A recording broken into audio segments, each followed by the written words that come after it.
এদিকে সব ঠিক, মসজিদে এসে চেয়ারে বসে নামাজ পড়ে। কথা কর আমার ভাইয়েরা, আল্লাহর কি, আল্লাহ বলছে বেশি দুর্নীতি করবা, বেশি অন্যায় করবা, তোমার এই সিজদা আমি কবুল করব না।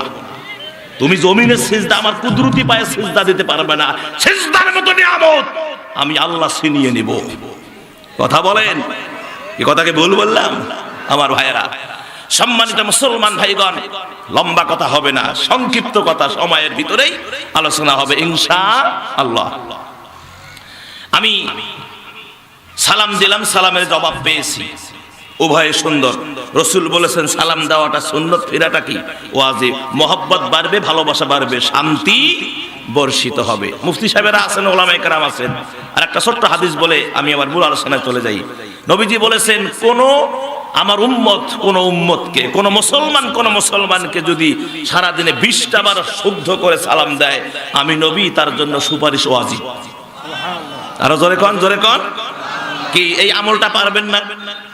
শুদ্ধ করে পারবেন না? আলিম ওলামা দেখবেন সালাম দিবেন, বাড়িতে মাকে গিয়ে, বৃদ্ধা মা ও মা গো আসসালামু আলাইকুম। মা কি কাপড় চায়, সোপড় চায়, টাকা পয়সা চায়? বউ সব চায়, মা কিছু চায় না। মা বাজার যাওয়ার সময় মুখের দিকে দেখে। যদি আবার ছেলেকে বলি বাবা আমায় আপেল খাইতে মন চায়, বা আমার যদি বউ আবার বসন মারে, যদি ঘরে নিয়ে যায়, কিসের আপেল? বুড়েতি বসে কিসের আপেল? চেংড়ি বসে কত খাইছে না, এখন আমরা খাবো।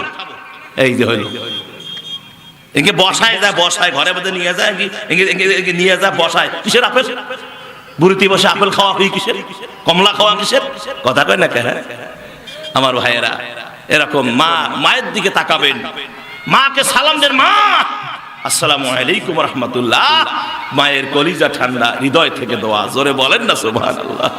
সাহাবী এসে বলে, ইয়া নবী আল্লাহ, আমি যদি আমার মায়ের দিকে তাকাই তাহলে কি হবে?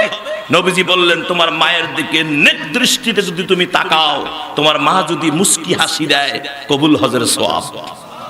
এখন তো এই আমার দিনাজপুরের ভাইয়েরা অনেকে আসি, আমরা হজে যাই, হজ হয় না। কেন হয় না? হারাম টাকায় হজ হবে না। অনেকে বলে যে হুজুর আপনারা তো মৌলবি মানুষ, রাজনীতি আমরা করব, ব্যবসা নীতি, সংসার নীতি যা আছে আমরা করব।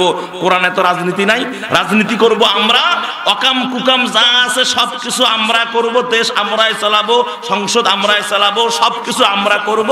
আমাদের যে গুনাহ হবে, আপনারা মসজিদ নিয়ে, খানকা নিয়ে, মাদ্রাসা নিয়ে, তারপরে সকালে মক্তব নিয়ে থাকবেন, ইসলামী ফাউন্ডেশন করে দিয়েছে, এগুলো নিয়ে আপনারা থাকবেন।